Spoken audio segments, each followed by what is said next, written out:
milagrosas, las demostraciones de poder y autoridad que vemos Jesús hacer en este capítulo, lo que leímos en nuestra lectura, demuestran que Jesús es quien dice ser.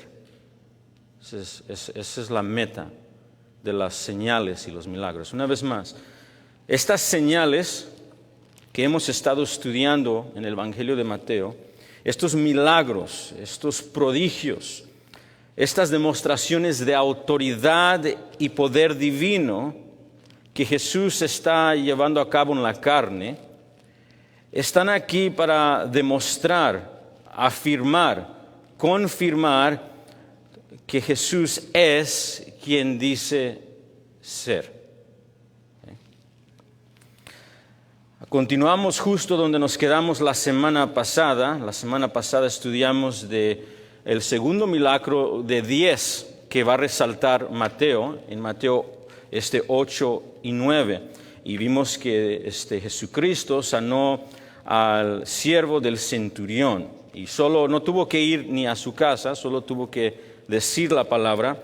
Y Mateo nos dice que el centurión, el Señor Jesucristo y toda la audiencia entendieron que esto demostraba la autoridad divina y suprema que Jesús tiene en la tierra. ¿Okay? Y vimos esto la semana pasada. Hay 10 de estos señales. Jesús hizo mucho más que esto. Cuando leemos el Evangelio de Juan, en Evangelio de Juan capítulo 20, nos dice el evangelista que Jesús hizo muchas otras señales en la presencia de los discípulos, y nos dice en Juan 20 en adelante también que no solamente hizo muchos más de los que están escritos aquí, pero digo que si hubiesen sido escritos, no hubiese los suficientes libros para escribir todo lo que hizo Jesucristo. Dicho esto, hay mucho más que Jesús hizo. Pero Mateo está resaltando a 10 significativamente para enseñarnos algo acerca de Jesús. Y hoy nos encontramos en ese tercer milagro, donde vamos a ver que Jesús sana a la suegra de uno de sus discípulos. Estaba tentado de titular este sermón, Jesús ama a las suegras, pero no lo he hecho. Pero veremos eso, que Jesús sana a la suegra de Pedro. Vamos a leer eso juntos, versículo 14. Versículo 14, vemos otra sanidad milagrosa registrada con testigos oculares. Vino Jesús a casa de Pedro y vio a la suegra de postrada en cama con fiebre. Pedro, creo que muchos de nosotros tal vez ya tengamos memoria de él. Tal vez se recuerde de él porque Mateo nos introdució a Pedro en Mateo 4, 17 al 20. No sé si se recuerda que Mateo 4, 17 dice que Jesús estaba predicando después de su bautismo, arrepentíos porque el reino de los cielos se ha acercado, llamando a Israel a que reconozca que Dios ha enviado un Salvador antes del gran día de juicio. Y después de eso, él habló con 2 hermanos que tenían un negocio de ser pescadores. Y eran pescadores como esos programas de televisión documental de Alaska. Vamos a pensarlo de esa manera. Eran fuertes, eran hombres rudos. Y él se encontró a Pedro y Andrés, que eran hermanos. Y ellos escucharon este mensaje de arrepentimiento, de huir del juicio que ellos merecen. Y cuando vieron a Jesús, respondieron. Jesús los llamó a seguirlos. Dijo, ven en pos de mí o sígueme. Ellos abandonaron todo para seguirlo, dejaron su negocio y se dedicaron a ser discípulos, por decir, no solamente en sus vidas, sino también en ministerio, un llamado al ministerio. Y ese es este mismo Pedro. Y Pedro, la palabra Petras literalmente significa piedra o piedrecita. Es una piedra de un trozo de piedra. Y esto es un apodo que se le dio a Pedro. No es un nombre, por decir, legítimo. No sé si usted tiene un apodo y todos lo conocen por un apodo. Pero su nombre legítimo es Simón. Simón. Entonces, cuando usted vea en las Escrituras Simón Pedro es esta misma persona, Pedro siendo su apodo. Y este es uno de los 12 discípulos que encontramos aquí en el versículo 14, los que Cristo Jesús iba a comisionar distintamente como apóstoles. Iban a ser testigos oculares de su vida, de su crucifixión, su muerte y de su resurrección corporal. Iban a ser enviados a las naciones a testificar que Dios cumplió sus promesas de enviar al Salvador y el juez del mundo en la tierra. Este es uno de ellos. Y nos encontramos, dice el texto, en la casa de Pedro. Mira el versículo 14, vino Jesús a la casa de Pedro. La casa de Pedro está en Capernaum. Esto nos dice el capítulo 8, versículo 5. Y de hecho, muchos arqueólogos cristianos creen que saben exactamente dónde está hoy. Si usted va a Israel hoy y le paga a un judío que le dé una tour de Jerusalén, te va a decir que uno de los lugares donde puedes ir es a la casa de Pedro, donde se construyó una iglesia sobre ella. Y según se dice que todavía se puede ver dónde estaba el hogar. Ok, es probable que sí, todavía se pueda ver, pero lo que nos dice el texto es que se encuentra en la casa y se nos introduce a su suegra. Esto es algo que definitivamente tengo que tomar puntos con usted. Dice, vino a la casa de Pedro y vio a la suegra de Pedro. Solo una aplicación aquí breve. En el Nuevo Testamento no se nos dice mucho acerca de las familias de los apóstoles. Pero por alguna razón, y le voy a decir yo por qué creo que es esa razón, por alguna razón sí se nos dice varias veces en la Biblia que Pedro estaba casado y que tenía una suegra. Si quiera tomar estos apuntes conmigo, Marcos 1, 29 a 34. El evangelista Marcos nos cuenta que Pedro estaba casado y tenía una casa, tenía una familia. Lucas 4, 38 a 41 nos dice que Pedro estaba casado y tenía familia, tenía una suegra. Primera de Corintios 9, 5. El apóstol Pablo, que no creció con los demás y no estuvo en la misma situación que los demás en todo el tiempo, también menciona que Pedro, o Cefas, la roca le llama, esa roca estaba casado y tenía familia. ¿Por qué será esto importante para nosotros, especialmente como protestantes, verdad? Porque no puedo perder de vista que según nuestros amigos católicos romanos, Pedro fue el primer papa, incorrectamente afirman eso, y han llegado a ciertas enseñanzas que el Papa y ministros como en el sacerdocio, incluso monjes, y monjas, si quieren ser devotas o devotos al Señor de una manera distinta y demostrar santidad en el ministerio, les prohíben el casamiento. ¿Okay? Entonces me llama la atención mucho de que aunque los católicos romanos tienen muchos errores muy fuertes en su teología que son condenatorios, es decir, si los creemos nos llevarán directamente al infierno, porque creen en muchas cosas contrarias a lo que está escrito. Pero entre ellas, una de ellas es que el Papa no debe de casarse y los sacerdotes no deben de casarse. Solo creo que es un poco contradictorio esto, considerando que Pedro estuvo casado y tenía familia. Y, de hecho, una cosa más. Primera de Pedro 4:3, no tiene que voltear ahí, pero sí lo animo a que lo escriba. Pablo le advierte a Timoteo, un pastor joven, y le dice que en los días que están por venir van a venir muchas herejías, es decir, enseñanzas falsas que van a entrar a la iglesia. Y él, Pablo, en las Escrituras, dice que son doctrinas de demonios, usa palabras muy fuertes. Y luego él empieza a dar ejemplos de algunas de estas doctrinas. Y me sorprende mucho que en esa lista de estas doctrinas que contradicen las verdades de Dios, déjeme leérselo, la lista. Dice 1 Timoteo 4:3, algunos se apartarán de la fe, es decir, lo que se le ha entregado en el Evangelio, y van a prestar atención a espíritus engañadores, es decir, maestros mentirosos, y doctrinas, enseñanzas de demonios. Y una de estas enseñanzas, y estoy citando, estos prohibirán o prohíben el matrimonio. Entonces, solo quiero hacer esa aplicación breve, porque lo vemos en el texto, y creo que como el Nuevo Testamento resalta esto como una herejía que iba a venir eventualmente en la iglesia, creo que esto es una de las razones que el Nuevo Testamento resalta que el Pedro, que era un gran líder de la iglesia primitiva, estaba casado. ¿Okay?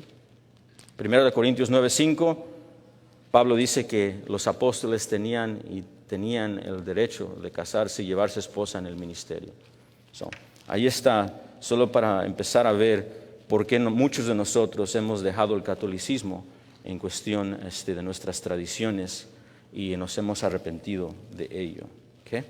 Y luego, pero vamos a regresar al texto. Eso es solo una aplicación que vemos en el texto. Versículo 14, Jesús ve la suegra de Pedro enferma con fiebre. Versículo 14, vino Jesús a casa de Pedro y vio a la suegra de esta postrada en cama con fiebre. La palabra fiebre en el lenguaje original literalmente significa que algo está en fuego. Y como usted sabe, nosotros conocemos lo que es una fiebre. Es cuando la temperatura del cuerpo está más alta de lo normal debido a un tipo de infección en el cuerpo.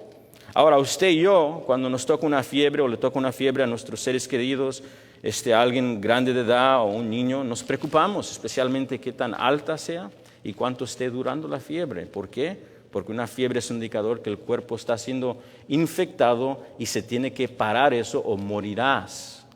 Esa es la idea, ¿verdad? Y nosotros, cuando llega una fiebre, generalmente pues la velamos en su temperatura y tal vez en las costumbres de nuestros abuelitos nos metían a un lugar frío para tratar de quebrarlo, o nosotros en nuestro día moderno vamos a la sala de emergencia y nos ponen suero para tratar de controlar la fiebre. Pero esto no era el caso en cual se encuentra ella. No había sala de emergencia, no había manera de esos recursos. Y no solamente esto, este acontecimiento de lo que sucedió con la mamá o la suegra, de Pedro, también se encuentra en los evangelios sinópticos. Es decir, en los evangelios que relatan la misma historia, el mismo testimonio, con un énfasis diferente. Y en Lucas 4:38 se nos dice esta misma historia con unos detalles un poquito más, otro énfasis. Y se nos dice que la suegra de Pedro no solamente tenía una fiebre, tenía una mega fiebre, una gran fiebre. En otras palabras, se trata de una fiebre peligrosa que está poniendo la vida de su suegra en peligro. Y Mateo nos dice, lo que él nos dice es que literalmente está acostada, y la palabra es más que simplemente acostada, está tirada totalmente, sea en el piso o en la cama, pero no se puede mover, es la idea. Está al borde de la muerte, es el entendimiento del lenguaje original y el contexto, sin un recurso cualquiera. Es decir, solo están esperando lo peor. Y aquí encontramos el tercer milagro que Mateo resalta en Mateo 8 y 9 para demostrar la autoridad y el poder que tiene Jesucristo. Y mire lo que sucede en el versículo 15. Después que Jesús ve a la suegra tirada en la cama con alta fiebre, dice, y tocó su mano, y la fiebre la dejó. Y ella se levantó y les servía. Quiero que vean dos cosas que el versículo 15 está resaltando. Nos dice que lo tocó y inmediatamente, es la idea, la fiebre se le fue. Y se nos dice que inmediatamente ella se levantó y le servía, y la idea ahí de servir es que le estaba atendiendo a las visitantes. Cuando vamos a leer el siguiente versículo, vamos a ver que había multitudes en la casa de Pedro. Es decir, no solamente había Pedro y su suegra, vemos que habían multitudes llegando a la casa de Pedro. En otras palabras, Pedro no fue el único que lo vio. La esposa de Pedro y los hijos de Pedro no fueron los únicos que lo vieron. Había multitudes que estaban siguiendo a Jesús incluso al oscurecer la noche. Y vieron esto con sus propios ojos, y de inmediato después del toque se levantó y les servía, que resalta sanidad instantánea, inmediata y completa de la suegra de Pedro. Es decir, ella no está casi sana, no está cojeando ahí, moviendo sudor, está totalmente normal, sirviendo a multitudes cuales se van a encontrar en su casa, entrando uno y saliendo otro, Eso es algo que debemos de resaltar. Pero segundo, y esto no lo podemos perder, esto no se puede perder. En el versículo 15, cuando nos dice que Jesús tocó su mano y la fiebre la dejó y ella se levantó y le servía, lo que debe de resaltarse es quién la tocó, ¿verdad? Es decir, si nosotros vemos y estamos ahí viendo esto, lo que sucedió, y de repente se levanta la mamá y nos alarmamos, esto no es algo, es alarmante. Usted dice, pues ¿cómo pasó esto? Estábamos pensando lo peor, estábamos en tristeza, pensando que tal vez iba a morir la suegra. ¿Y cómo pasó esto? Sí, pero si usted solamente se enfocó en eso, le falta algo, porque ese no es el punto. Lo que debe de alarmarlo es, ¿quién hizo esto? Pues el que lo tocó. De hecho, esto no es la primera vez que Jesús, Mateo nos dice que por medio del solamente tocar se sanó a alguien. Cuando leemos Mateo 8, 1 al 4, vimos que esto es exactamente lo que pasó con el leproso. ¿Sí, no? El inmundo se le acercó a Jesús. Dijo que si es su voluntad hacerlo, sabe que tiene la capacidad, pero si así lo desea, lo puede sanar. Y Jesús lo tocó. Entonces el énfasis es en la persona. Y lo que debe de resaltar, si dice, pues ¿qué debo de entender cuando Él hace esto? Una de las cosas que debemos ver es observar la autoridad divina que se encuentra en la persona de Jesús. Que todo lo que Él realiza al instante, lo que Él quiere. Es decir, la fiebre no se quedó medias, sino totalmente. No hubo una batalla, no hubo nada. Se sometió totalmente la situación a la persona de Jesucristo. Lo que debe de resaltar es quién es este hombre. Por ejemplo, recuérdese en unos capítulos más, vamos a leer en unos capítulos más adelante, que Jesús está en un barco y los discípulos están aterrorizados porque hay una tormenta grande. Y Él se levanta de un sueño y simplemente le reprende al mar y al viento. Le dice, ya, para. Y cuando esto sucede, ¿verdad? Es interesante lo que ellos dicen. Dicen, ¿qué tipo de hombre es este que aún los vientos y el mar lo obedece? Entonces, lo que está mirando la audiencia y lo que debe de ver la audiencia y lo que debemos ver usted es, ¿qué tipo de hombre es este? No lo pudo controlar Pedro. Pedro es el hombre de la casa. Imagínese la esposa, hey, Pedro, haz algo. Pues, ¿qué voy a hacer? No hay nada. ¿Qué voy a hacer? Tú sabes, ya se está haciendo oscurecer. No hay doctores, no hay emergencia. ¿Qué es lo? Ya oramos, ya ayunamos. ¿Qué quieres? No hay nada. ¿Qué se va a hacer? Nadie pudo. Entonces vemos la autoridad suprema y la autoridad divina de la persona que lo hizo. El enfoque debe de estar poniéndose en la persona de Jesús.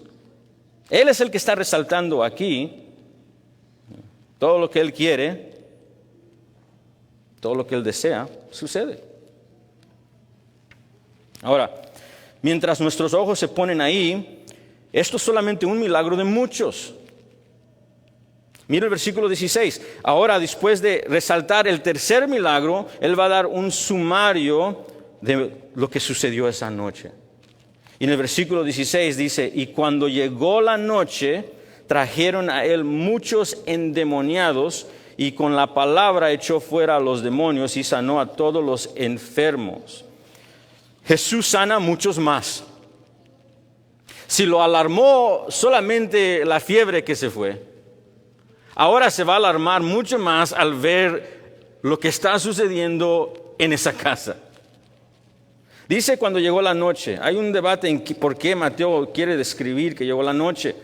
Algunos dicen que Mateo simplemente está resaltando que como ellos eran judíos y la audiencia primordial es judía, es decir, la audiencia primordial del Evangelio de Mateo es judía, que tal vez nomás está diciendo, pues ya llegó, ya se te está terminando el día sabático. Especialmente cuando llegamos a Marcos 1:32 y Lucas 4:40, donde ellos enfatizan que ya se estaba concluyendo el día sabático.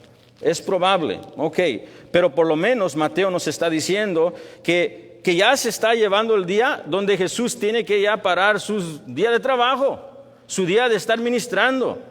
Ellos no tienen luces en las calles. No sé, si yo crecí en la ciudad de Chicago y hay muchas luces. Entonces, cuando es la noche, pues uno puede estar afuera.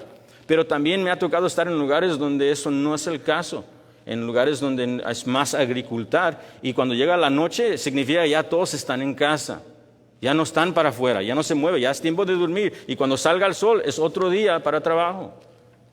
Entonces, algo que Mateo nos definitivamente está tratando de decir es, mira, Jesús ha estado sanando, sanó al leproso, había multitudes, sanó al siervo del centurión, y ahora empieza a sanar aquí, y siguen viniendo hacia Jesús. Y son multitudes, miren el versículo 1, en el versículo 1, cuando descendió Jesús al monte, le seguían mucha gente, o su versión puede decir multitudes grandes. Y ahí se encuentran. Y en particular, traen a dos grupos de personas que Mateo resalta aquí. Dice que trajeron a muchos endemoniados y luego dice que también a enfermos. Los separa los dos en dos grupos distintos. Creo que eso es importante. Endemoniados. Esto es una palabra muy tal vez significativa para escribir y enfocarnos un poquito. Algunos traductores han traducido esta palabra endemoniado, especialmente en el lenguaje inglés, personas poseídas. Eso no es la mejor traducción. Los traductores que traducieron del griego al español hicieron, creo que, el trabajo mejor, porque casi todo traductor en el lenguaje español traduce endemoniado. Endemoniado. Porque cuando decimos que alguien es poseído, nosotros en nuestra mente moderna pensamos pues que le pertenece al demonio. Eso es lo que, ¿verdad? Están en posesión el demonio de ellos y es de él, son de ellos, ¿verdad? Y esto no es necesariamente la idea aquí. Ahí la idea más bien es, como lo traduce ciertos traductores, que están siendo atormentados por demonios. Están siendo oprimidos por demonios. Están siendo grandemente afectados por poderes demoníacos, es decir, espíritus caídos, inmundos. Los espíritus que se han rebelado en contra de Dios y han sido destinados al fuego de azufre en Mateo 25. ¿Okay? Quiero que tome unas breves apuntes de los demonios en cuestión de lo que la Biblia nos enseña acerca de ellos.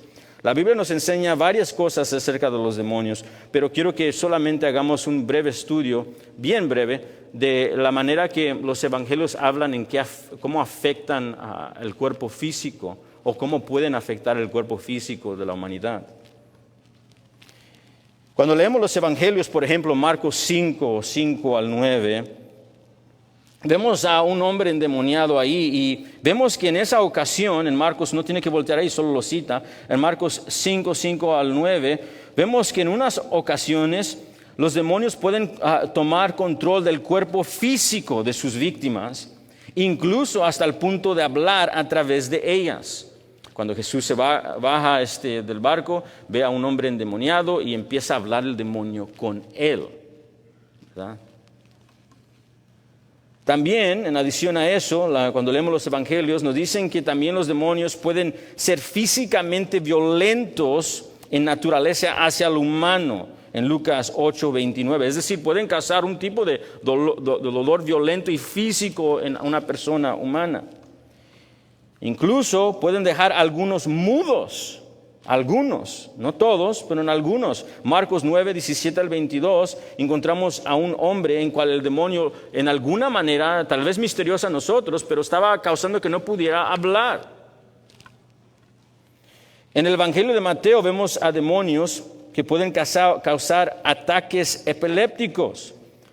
Esto no significa que cada ataque epiléptico es demoníaco, solo le estoy diciendo que parece ser que algunos ataques epilépticos pueden ser causados por demonios. En Mateo 17:15, un papá trae a un hijo que dice que se está cayendo en el fuego y se está cayendo en la agua, y Jesús dice que es un espíritu inmundo que está causando esto.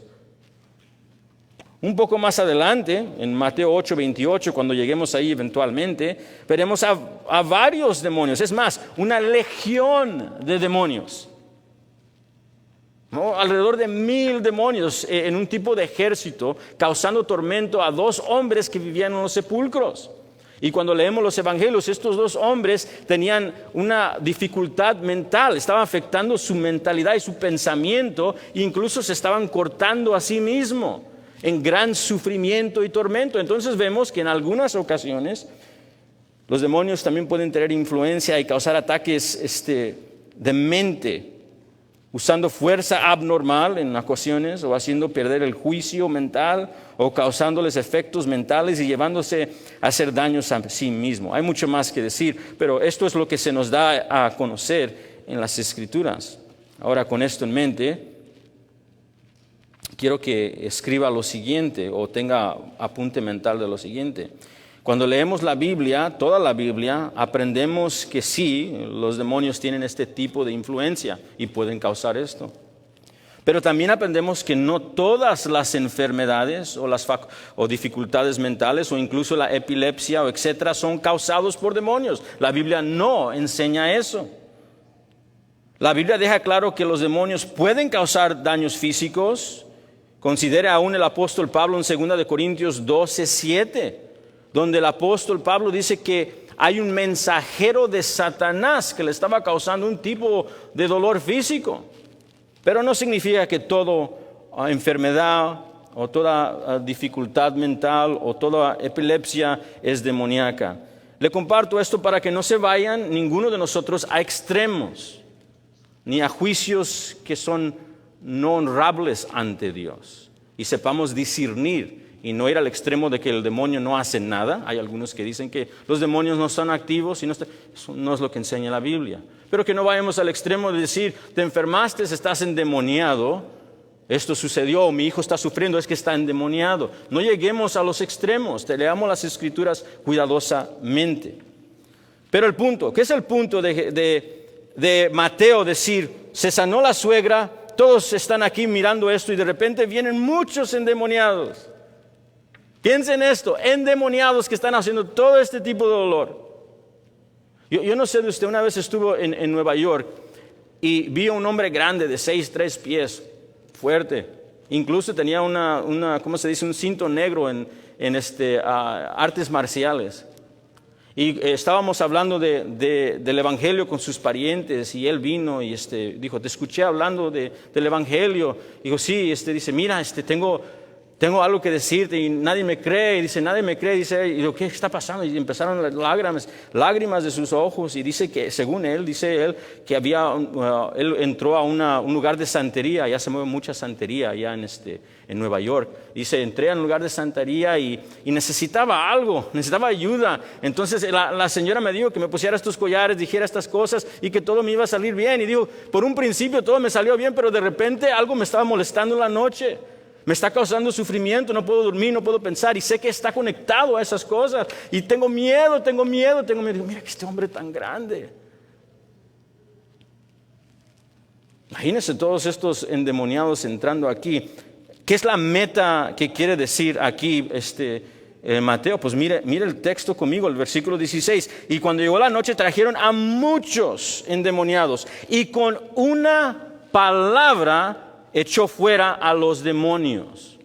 Ahora, si usted es un estudiante de las Escrituras, usted va a decir, yo leí este pasaje, voy a circular la palabra con una palabra.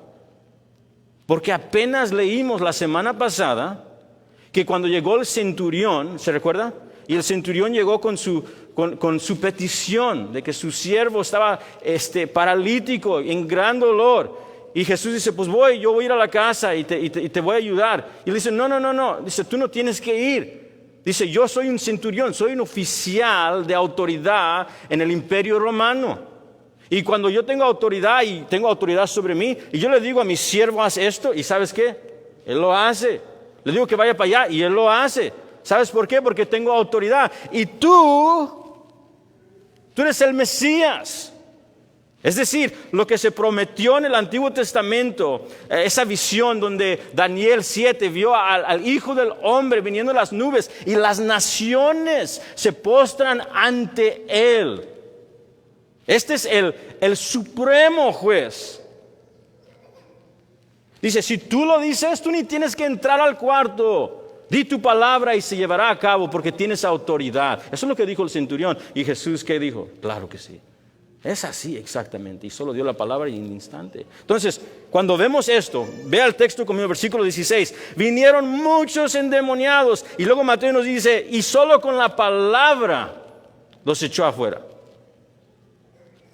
Lo que Mateo está resaltando muy fuerte aquí es que él tiene autoridad sobre el mundo demoníaco. No hubo demonios que dijeron, hey, tenemos 900 aquí, vamos a echarle una guerra a este Jesús. Eso no es lo que sucedió. No sé cuántos demonios estaban ahí, pero todos, al inmediato que Jesús habló, se fueron. Como que si Jesús es un general de ejércitos, un campeón de campeones, un rey de reyes, y reconocieron su autoridad. Eso es lo que estamos viendo en el texto. Si se van al escuchar su palabra, significa que el mundo demoníaco reconoció quién está enfrente de él. Qué lástima y tragedia que es la humanidad que no reconoce quién ha venido a la tierra. Porque es Jesús que ha llamado a todo hombre en todo lugar a arrepentirse de su rebeldía, de tratar de gobernar su propia vida y rendirse al gobierno de Dios. No porque Él no sea gobernante y no porque Él no pueda aplastarnos, sino porque está ejercitando paciencia y misericordia hacia nosotros. ¿Y los demonios? Sí, Señor, y se van huyendo. Nosotros, no. No confundamos en ninguna manera la paciencia de Dios y la paciencia de Jesús con debilidad. No confundamos la misericordia y la ternura de Jesucristo con que Él no es fuerte y tiene autoridad suprema. Él es rey de las naciones. Y se van huyendo. De nuevo, Mateo está resaltando, es como que si él agarra un marcador para subrayar, un marcador del mundo antiguo y dice, Jesús tiene autoridad suprema. Y luego nos introduce Mateo a otro grupo, dice Mateo 8:16, y cuando llegó la noche trajeron a él muchos endemoniados, y con la palabra echó fuera a los demonios, y dice, y sanó a todos los enfermos. Los enfermos. Esta idea y esta palabra la vimos ya anteriormente en el capítulo 4, versículo 23 al 24. Si lo quiere escribir, ya vimos esto, él ya nos habló de esto. Y enfermedad, la palabra enfermedad se refiere a alguien que está gravemente, miserablemente, físicamente débil, con dolor de todo tipo y al punto, si no ha llegado, de morirse. Se está muriendo físicamente rápidamente. Si quiere un ejemplo, decir, pues, ¿cómo se ve esto?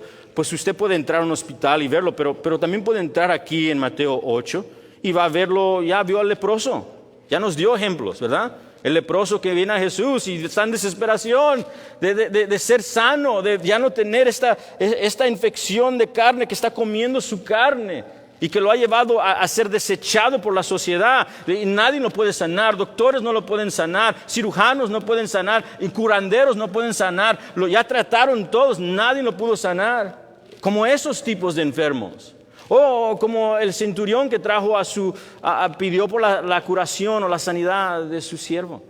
Y el centurión dice que está paralítico, algo le ha pasado. O sea, de alguna manera no era paralítico y ahora no puede moverse. Y es un muchachillo, ese es el lenguaje que usa el centurión, es un muchachillo tal vez de 13, 14 años, no sé si se cayó en el trabajo, no sé, pero ya no puede caminar. Y no nomás dice el centurión que ya no puede caminar, dice que está fuertemente atormentado, es decir, que si tú puedes entrar a la casa del centurión, lo puedes escuchar gritando con dolor. Ese tipo de gente está viniendo, muchos de ellos. Y dice las Escrituras que los sanó. Terapeu, es donde agarramos la palabra terapia, pero significa curar o restaurar a salud plena.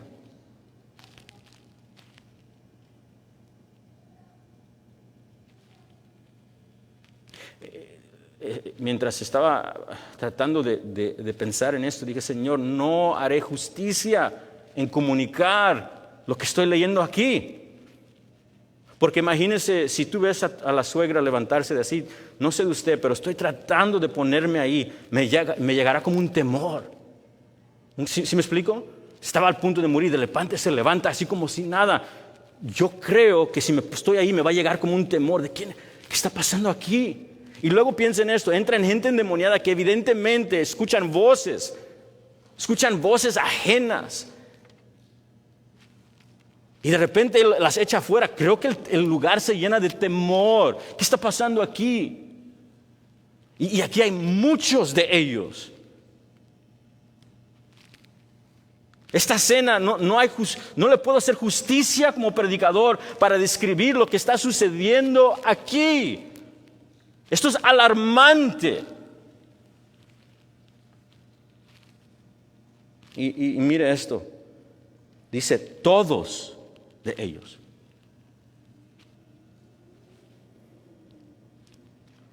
Mateo dice todos de ellos para que nosotros no lleguemos a una conclusión, a confundirlo a lo que vemos hoy en día.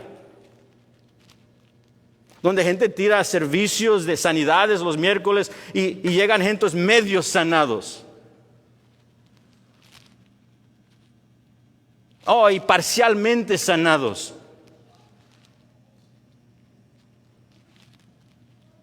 No todos, porque no tienes fe. Eso no es lo que pasó aquí. Eso es muy distinto. Es como que Mateo quiere decir, esto no es igual a lo que todos están haciendo. Muy importante porque en el día de Jesús también había charlatanes como hay en el día de hoy. Es más, cuando estudiamos el judaísmo y estudiamos el primer siglo, vemos que ellos también usaban fragancias raras, según ellos, para pensaban que esas fragancias raras iban a espantar o iban a causar un disgusto en los demonios, y tal vez cuando escuchaban esa fragancia se iban. Y no estaban jugando, ellos creían esto. Y luego había unos que pensaban que si usaba ciertos metales o ciertas cosas, podías traer esos metales y de repente los demonios se iban a ir. Habían otros que hacían encantaciones, fórmulas. Es decir, si repites esto y repites esto y repites esto, se van a ir. ¿Se recuerda Hechos 19? ¿Se recuerda que habían los 7 hijos de Seba, que según ellos se trabajaban en el exorcismo? Y escucharon que Pablo estaba echado fuera de demonios, los apóstoles en particular. Y luego ellos dijeron, pues déjeme usar esa fórmula que ellos están usando. Y luego ellos, mira la locura que hacen. Ven a un hombre endemoniado y dicen, yo imagino que tienen escrito la fórmula en su mano. En el nombre de Jesús que predica Pedro, en el nombre de Jesús que predica Pablo. ¿Sí lo dije correcto? Sí. Ok, vete. ¿Te recuerdas lo que sucedió en Hechos 19? Los demonios hablaron y le dijeron, a Pablo conozco, a Jesús conozco, pero ¿quién eres tú? Y les dio una golpiza dejándolos desnudos y avergonzados. Le comparto eso como ejemplos porque había charlatanes en el día de Jesús como los hay hoy. Y si hay alguien aquí que está usando los charlatanes que existen hoy para decir que el cristianismo no es válido, esto no es lo que estamos viendo en el texto. Lo que estamos viendo en el texto son milagros reales con testigos oculares, vistos, demonios huyéndose, enfermedades gone, no están presentes ya. Como lo dijo el amado teólogo difunto B.B. Warfield, la enfermedad y la muerte deben haber sido casi eliminadas por un breve periodo de tiempo mientras Jesús caminó la tierra. Cuando nuestro Señor descendió de la tierra, trajo con sí mismo el cielo y le dio una prueba al mundo caído de cómo se ve cuando son perdonados y cuando Él reina en la tierra visiblemente. Yo quiero eso. Quiero que venga.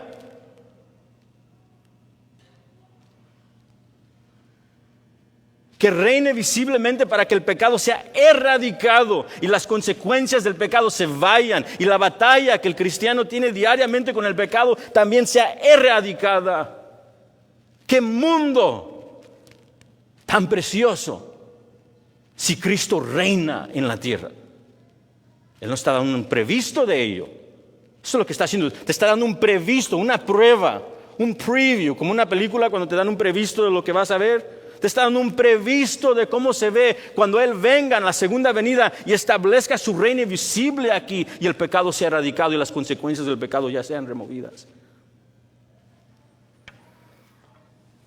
Los sanó a todos.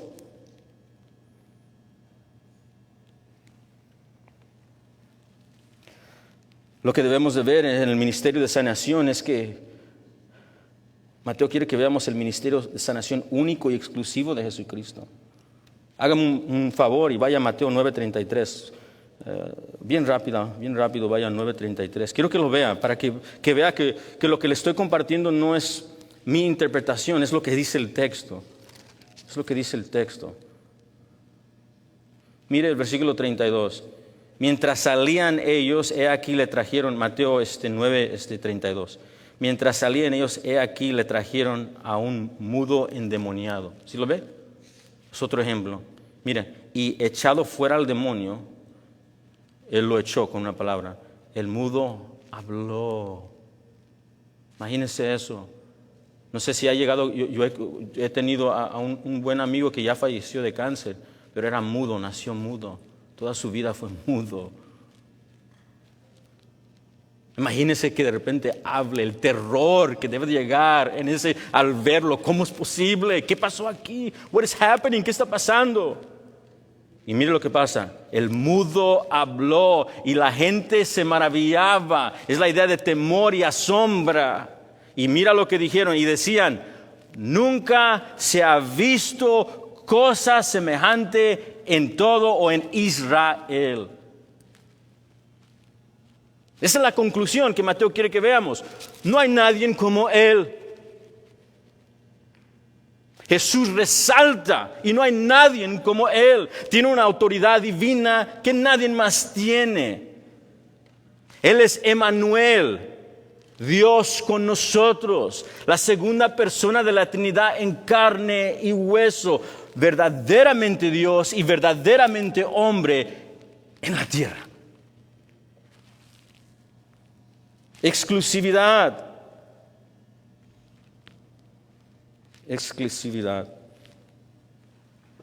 Ok, regresemos a Mateo 8 y veamos el versículo 16 y 17. Mateo quiere que entendamos algo acerca de Jesús, no quiere que lo pierdas. Estamos viendo las demostraciones de poder, estamos viendo los milagros distintos, exclusivos. Nuestros ojos ahora están puestos en Jesús. Ojalá, ¿verdad? Si usted estuviera ahí, ojalá que no se fuera los milagros. No, ojalá que usted se empezara a ver quién es Jesús, tengo que conocerlo. No hay nadie como Él, no hay nadie como Él, no hay nadie como Él. Entonces ya sus ojos se están enfocando en Jesús. Y Mateo dice: ok, ¿tienes tus ojos puestos en Jesús? Sí, ahí están. Pon atención.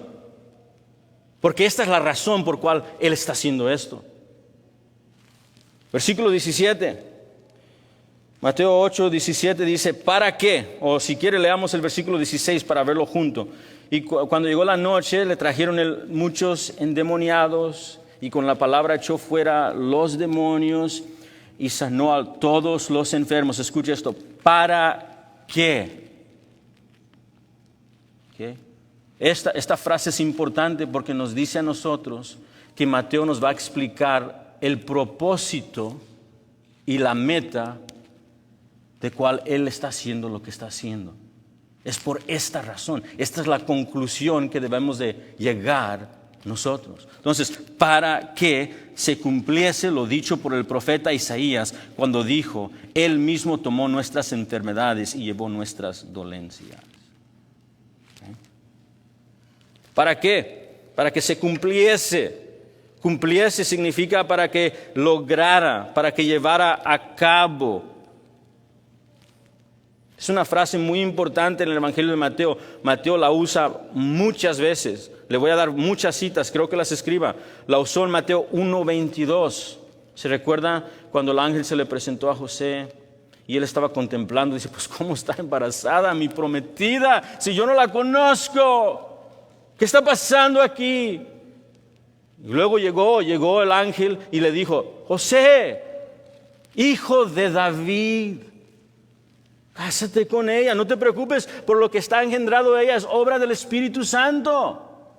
Esto sucedió para que se cumpliese lo que fue dicho por el profeta. Y la virgen dará a luz. Mateo 1:22. Lo vimos de nuevo en Mateo 2:15, Mateo 2:17, Mateo 2:23, Mateo 4:14. Lo vemos aquí en Mateo 8:17, Mateo 12:17, Mateo 13:35, Mateo 21:4, Mateo 26:56, Mateo 27:9. Mateo parece que quiere, si él está escribiendo un papel, no nos está dejando que adivinemos su meta. Nos está diciendo Jesús cumple lo que fue dicho por los profetas hebreos. Las escrituras hebreas se llevan en culminación en la persona de Jesús. Eso definitivamente, llevan su logro, se completan, encuentran su propósito y se llevan a cabo en la persona de Jesús. Ahora, ¿qué en particular se está cumpliendo? ¿Qué se está realizando cuando Mateo dice, él estaba ahí y él ve todos estos milagros y luego dice, esto me recuerda a Isaías? Eso es lo que está haciendo, esto es Isaías. Entonces, ¿qué se está cumpliendo? Pues mire esa frase que vemos en el versículo 17, dice, esto fue para que se cumpliese, y luego dice lo que fue dicho por el profeta Isaías, y luego él cita, esto es una cita, él cita, él mismo tomó nuestras enfermedades y llevó nuestras dolencias. Esta es una referencia a Isaías 53:4. Es decir, el judío dice, yo entiendo, yo sé dónde está ese pasaje. Yo sé exactamente dónde ir. He usado esta ilustración antes, pero mi esposa, ella, cuando nos conocimos y estábamos saliendo juntos, ella acostumbraba, era mi novia en ese tiempo, y acostumbraba a hacer un perfume distinto, como una crema que tenía perfume. Y ese perfume como que se me grabó en la mente, no sé si le ha pasado, se le queda en la mente. Entonces, ya cuando pues somos más maduros, todavía se perfuma, no me malinterprete, pero se usa otros perfumes. Pero a veces, no sé por qué se pone ese perfume. Y cuando se pone ese perfume yo estoy volteando y mirando, ¿dónde está? Y me vienen todas las memorias de cuando la conocí, ¿verdad? Porque el olor tiene un contexto, ¿verdad? Tiene algo que me regresa a eso. En una manera similar, cuando él dice, esto fue lo que fue dicho por el profeta Isaías, y luego él cita esta frase, él mismo tomó nuestras enfermedades y llevó nuestras dolencias. Para el judío, él va a recordar exactamente dónde se encuentra eso. Le va a traer a memoria como que si fuera una fragancia, y va a decir, esto es Isaías 53. Eso es lo que le va a traer a mente y va a decir, yo sé dónde está el capítulo, yo sé lo que dijo el profeta, yo sé lo que estaba diciendo ahí. Entonces Mateo quiere que la mente del lector, usted y yo como intérpretes, vayamos a Isaías 53. Entonces deje un marcador y vayamos ahí. Isaías 53, estamos regresando 700 años antes del nacimiento de Jesucristo en la carne. Y cuando llegamos a Isaías 53, hay muchas cosas que debemos ver aquí. Una de ellas es lo siguiente. Isaías el profeta tiene lo que se conoce 4 himnos o 4 poemas del siervo de Yahweh. Yahweh, el nombre divino del Dios de Israel. Entonces tiene 4 poemas o 4 himnos que se llaman los cantos del siervo de Yahweh. Y la razón que esto es importante es porque cada uno de esos cantos, cada uno de esos himnos nos dicen acerca del oficio y del ministerio del Mesías prometido a Israel. Cuando leemos nos dice algo. Por ejemplo, Isaías 35 es uno de esos himnos. Y encontramos una porción de esos himnos. Y en esa porción dice que cuando llegue el Mesías, dice que el ciego verá, el cojo saltará.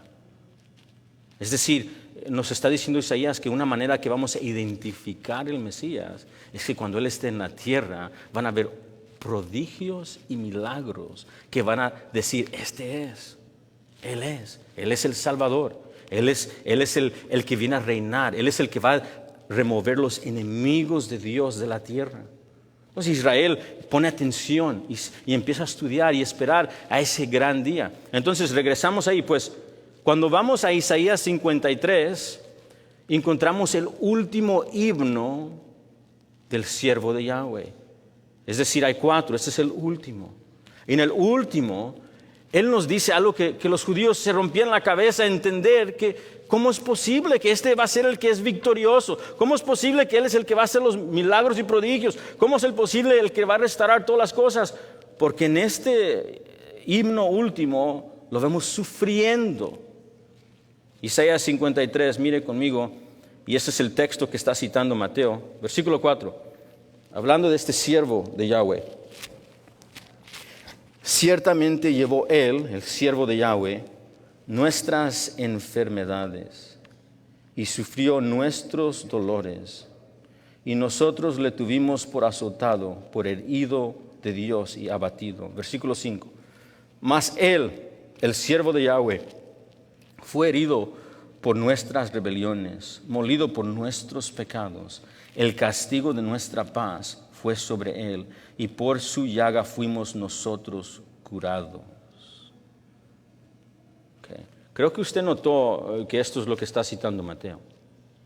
Pero algo que está interesante de este texto es que cuando usted dice, por su llaga fuimos curados, versículo 5, y cuando usted lee el versículo 4, Él llevó nuestras enfermedades y sufrió nuestros dolores, entendemos que Isaías no está hablando supremamente, no está hablando de sanidad física, ¿verdad? Es decir, leemos el texto y Él no está hablando de sanidad física. Mire lo que Él dice, Él herido fue por nuestras rebeliones, molido por nuestros pecados, el castigo de nuestra paz, de nuestro shalom, de nuestra reconciliación fue sobre Él. Esto es sustitución. Está hablando de un sacrificio que Dios va a proveer por medio del siervo de Yahweh, donde el siervo de Yahweh va a tomar el castigo del pueblo, donde será castigado por las rebeliones del pueblo. Y luego dice, y por su llaga fuimos nosotros curados. Es decir, curados de la relación rota y curados de la relación espiritual rota que tiene el pueblo de Dios con Dios. Cuando leemos Isaías 53, es claro que Isaías 53 está hablando de la manera en que el Mesías va a proveer perdón, rescate, misericordia y paz y reconciliación con el pueblo que ha ofendido a Dios. Y será por un pago perfecto suficiente en el lugar del culpable. Ok, no hay mucho debate ahí. Pero la pregunta surge cuando regresemos a Mateo 8. Cuando regresemos a Mateo 8, 17, Mateo nos está diciendo que cuando vemos los milagros y cuando vemos los señales, esto se está llevando a cumplir. Eso es lo que dice el texto, ¿no? Esto fue para que se cumpliese. Entonces la pregunta es, pues, ¿en qué manera se está cumpliendo esto? Y quiero dirigirme a esto porque hoy en día hay un debate moderno. No es un debate que existía en el primer siglo, pero es un debate moderno. Y el debate moderno se escucha un poco así.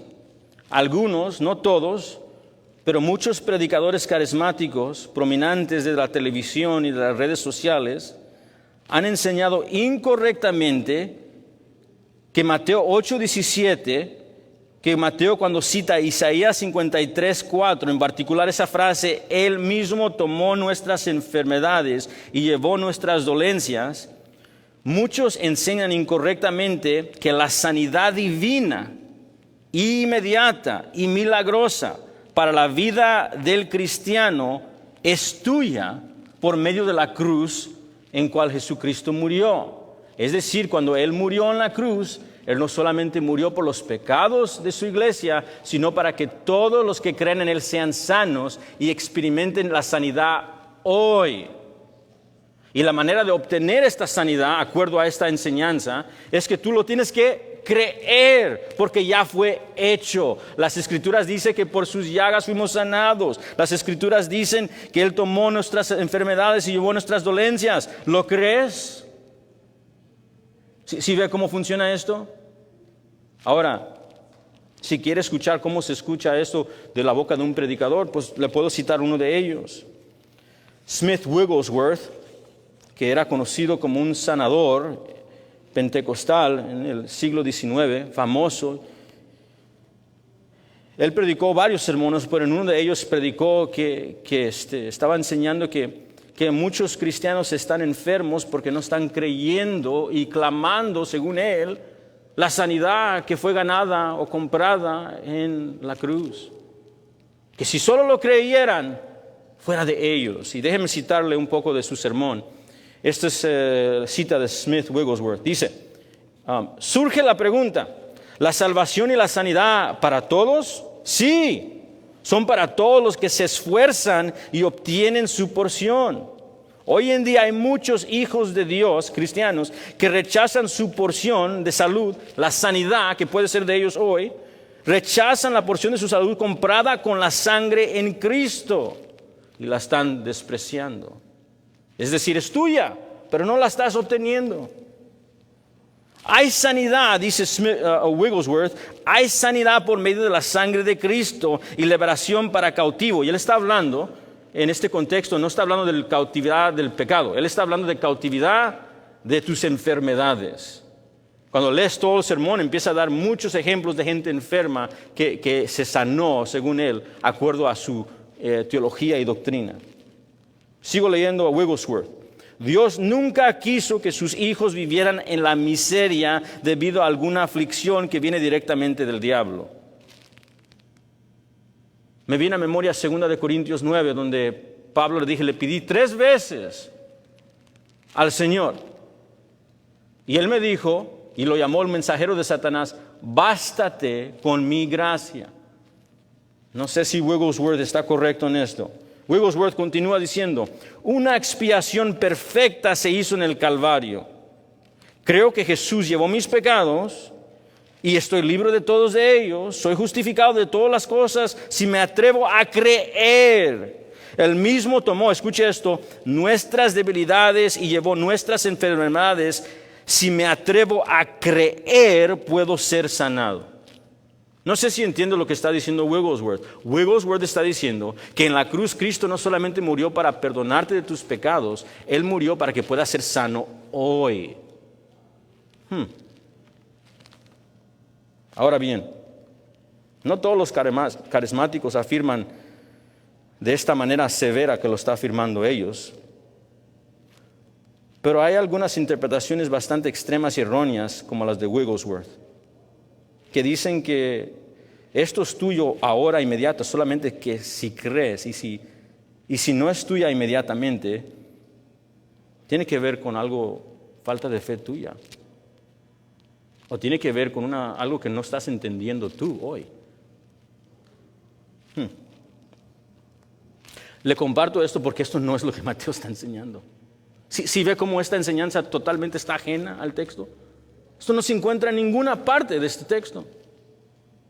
Cuando leemos Mateo 8:17, aquí no encontramos una promesa a su iglesia de que la sanidad divina está disponible de inmediato y milagrosamente ahora, hoy, para tu vida como cristiano, siempre y cuando usted lo crea así. Sí creemos que cuando murió Jesucristo en la cruz, por supuesto los beneficios de ser perdonados van a venir a nosotros, pero en la era venidera. Eso definitivamente es cierto. Es decir, en la cruz Él obtenió para su iglesia cuerpos glorificados. ¿Tenemos nuestros cuerpos glorificados hoy? No. En la cruz Él obtenió un pecado erradicado en su totalidad. ¿Ha notado que como cristianos todavía batallamos con el pecado? Hay una mal interpretación que está ocurriendo en el día de hoy por algunos, no todos, carismáticos enseñando que tienes que ser sano hoy. Pero esto no es lo que está pasando aquí. Les aseguro, amados hermanos, que Dios, si Él le place, puede sanar hoy. Y le aseguro que usted puede pedirle al Señor que lo sane hoy y en su misericordia puede concederlo. Claro que sí. Pero demandarlo o decir que es tuyo solamente si crees, es poner a Jesús en un lugar donde Él no te permitió ponerlo. Les aseguro, recuerda iglesia, que todas estas personas aquí en Mateo 8, imagínense esto, piense conmigo, solamente lógicamente en esto. El paralítico, el centurión, su siervo paralítico, se sanó y empezó a caminar. Yo imagino que regresó al trabajo, ¿verdad? Empezó a trabajar. Imagínense el leproso que fue sanado. Yo fui al sacerdote y se demostró, y luego él fue a su familia, le dijo regresé, y yo creo que la esposa dijo ven acá, y dice ahora vete a trabajar, porque no hemos tenido sueldo por unos 20 años, ¿verdad? Dice ok, sí, y se fueron a trabajar. Pero ¿qué pasó en 10 años? ¿Qué pasará en 10 años contigo? ¿No lo estás sintiendo? Tu cuerpo se está deteriorando y las enfermedades van a venir. Aún cuando usted discipline su cuerpo con dieta y ejercicio. Le aseguro, hermanos, que todos los que se encuentran en esa casa, incluso Lázaro, cuando él se ha resucitado después de 4 días de muerto, Lázaro va a vivir y luego va a morir de nuevo. Eventualmente se enfermarán nuevamente a medida que envejecerán. Todos ellos morirán. Esto fue definitivamente una sanación, lo que estamos viendo aquí. Definitivamente fue una liberación milagrosa, pero fue una sanación y liberación milagrosa temporal con un propósito.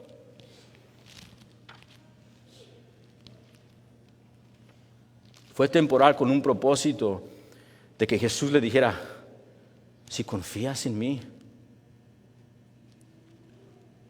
yo puedo perdonar tus pecados.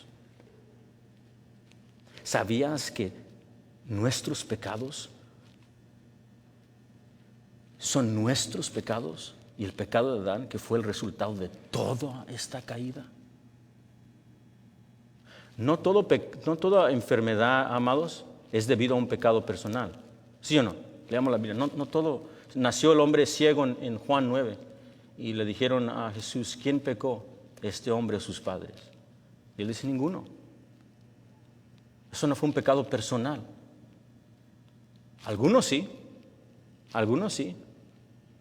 ¿verdad? Si no cuidamos nuestras dietas, si nos enfermamos debido a no cuidar nuestras dietas, pues eso es mi responsabilidad. Pero no todo pecado es personal. Pero ¿sabe algo esto? Todo pecado está directamente conectado al pecado del hombre. Podemos ir a Génesis 3, donde el hombre se rebeló en contra de Dios, y ahí se encuentra todo el sufrimiento que has experimentado y que vas a experimentar. Así que para de acusar a Dios de injusticias, el que es responsable por la caída somos nosotros. ¿Por qué tuvo que suceder esto? ¿Por qué tuvo que suceder esto? ¿Por qué tuvo que morir esto? ¿Por qué? ¿Quieres una respuesta? It's us. Somos nosotros.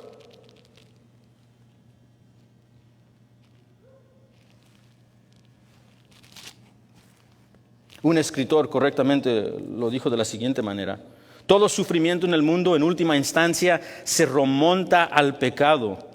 Porque antes de que el pecado entrara en escena, no había sufrimiento. Según Génesis, cuando el pecado entró al mundo, en Génesis 3, el sufrimiento entró al mundo. Y como resultado vivimos en un mundo marcado por el mal y el sufrimiento, la enfermedad y el dolor. Dicho esto, ¿por qué es que cuando Mateo ve a Jesús sanando, ¿verdad? Los ve sanando y echando fuera demonios, ¿por qué él dice Isaías 53? Porque Jesús vino a la raíz del sufrimiento. Nuestro pecado. Y Él quiere que vayamos a Isaías 53 porque nos quiere decir algo. ¿Sabes cómo Él va a remediar tu pecado? ¿Mi pecado? El siervo de Yahweh va a tomar nuestras rebeliones. El castigo que nos trae paz va a estar sobre Él. Es Mateo diciendo, Él lo va a hacer. ¿Y quieres ver cómo se lleva a cabo? Sigue leyendo Mateo. En Mateo 26, Mateo 25, lo encontrarás al Hijo del Hombre en Getsemaní, con la copa de la ira de Dios y el juicio de Dios en su mano, orando y intercediendo, y tomándose la copa del juicio que merece su pueblo en sí mismo. ¿Quieres ver cómo Isaías lo dijo? Sustitución. El justo por el injusto para acercarnos a Dios. Se llenará un terremoto en la tierra. El Mesías gritará con un clamor, Elí, Elí, lama sabactani, Dios mío, ¿por qué me has desamparado? Recibirá lo que merece su iglesia. Él fue a la raíz y tomó el sufrimiento, el castigo eterno del juicio de Dios que merece el pueblo de Dios en sí mismo. Y por eso Mateo dice, Él es. Síganlo por el perdón de pecados, no por milagros. En Mateo 9, y con esto voy a concluir, en Mateo 9, dele un vistazo al versículo 6. Le traen un hombre paralítico. Está una multitud en la casa, de nuevo. Y la gente está viniendo por milagros. Y no pueden entrar en la casa, así que hacen, usted se recuerda la historia, hacen un hoyo en el techo, tiran al hombre paralítico. Y cuando traen al hombre paralítico, todos, yo incluyendo mi persona, cuando lo leí como nuevo cristiano, pues lo va a sanar. ¿Verdad? ¿Por qué hacer todo eso? ¿Quién no vino para que lo sanaran? Entonces, Jesucristo en Mateo 9, 5, 6 y 7 ve al hombre paralítico y mire lo que le dice.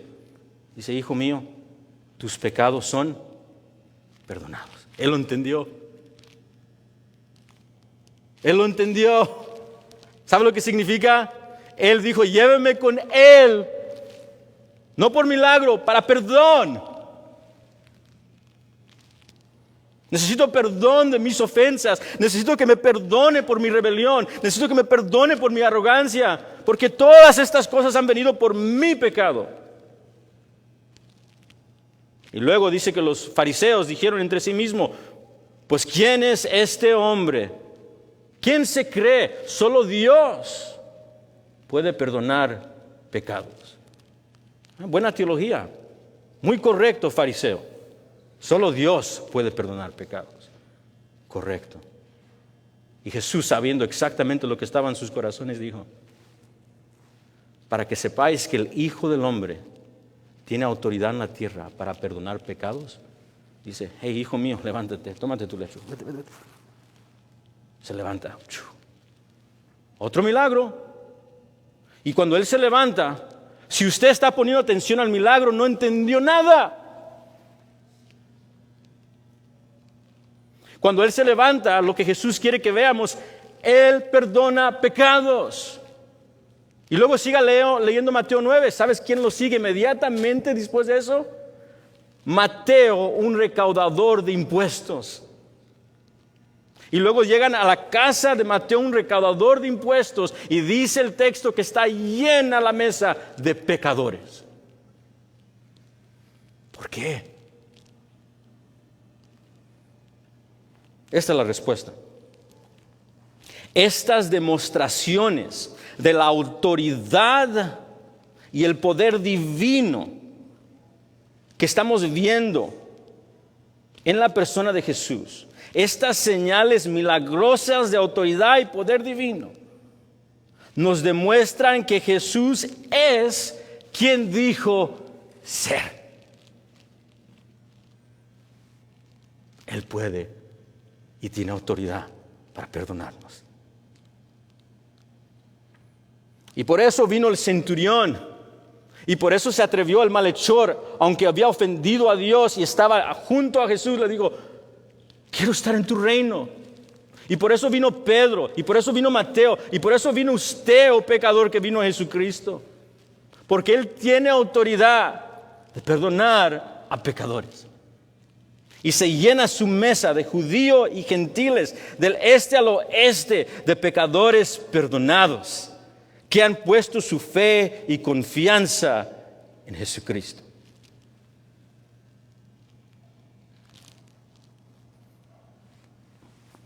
Si no has puesto tu fe y confianza en Jesucristo, hoy el evangelista Mateo te da testimonio ocular de quién es quien Dios envió a la tierra. Y Él murió en la cruz, vivió una vida perfecta, cumpliendo los mandamientos que nosotros rompimos. Y murió en la cruz para recibir el juicio y el castigo de todo pecador que ponga fe en Él. Y Él resucitó entre los muertos y está en la diestra del Padre. Y resucitó corporalmente, visto por más de 500 testigos a la vez, viviendo después de su muerte 40 días en la tierra, demostrando evidencias inmutables que no se pueden negar. Lucas capítulo 1, demostrándose ser el Hijo de Dios. Y Él, con toda la autoridad, nos llama a arrepentimiento y fe en Él. Y si no lo reconoces como Señor, eso no lo niega ser Señor, solo te hace culpable de rechazarlo. Y para la iglesia, no sé de usted, pero nuestra fe se afirma. Porque Cristo verdaderamente pagó por mi pecado. Y Cristo verdaderamente nos ha perdonado. Y Él nos dio una vista de cómo se va a ver cuando Él regrese. Vi un cielo nuevo y una nueva tierra, porque el primer cielo y la primera tierra habían desaparecido y el mar ya no existía. Vi la ciudad santa, la nueva Jerusalén, que descendía del cielo de Dios, preparada como una novia ataviada para su esposo. Y oí una gran voz que decía desde el trono: miren, el tabernáculo de Dios está entre los pueblos y Él morará con ellos. Ellos serán su pueblo y Dios mismo estará con ellos como su Dios. Enjugará toda lágrima de sus ojos. Ya no habrá muerte, ni llanto, ni clamor, ni dolor, porque las primeras cosas han desaparecido. Y el que estaba sentado en el trono dijo: yo hago nuevas todas las cosas. Él traerá todo lo que Él prometió. Y hoy lo pudimos ver.